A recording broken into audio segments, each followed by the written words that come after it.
We targeted Iran's leading nuclear scientists working on the Iranian bomb. ইসরায়েলে পাল্টা হামলা চালিয়েছে ইরান।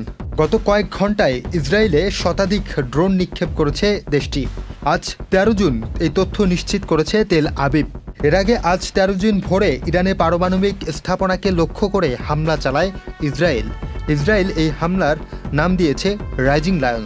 ইসরায়েলের প্রধানমন্ত্রী বেনিয়ামিন জানান, যতদিন প্রয়োজন ততদিনই ইরানের হামলা অব্যাহত রাখবে তেল আবিব।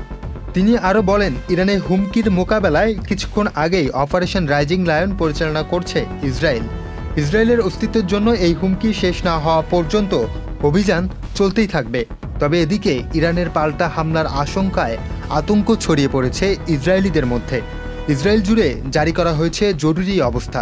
বেশ কিছু স্থানেও নিষিদ্ধ করা হয়েছে জনসমাগম। বন্ধও ঘোষণা করা হয়েছে শিক্ষা প্রতিষ্ঠান। Muin Tajdid, channel I. Bundle থাকলে প্রতি সেনমানিতে টাকা বাঁচবে। বিকাশ সেনমানি বান্ডেল কিনে জিতুন প্রতি লেনদেনে।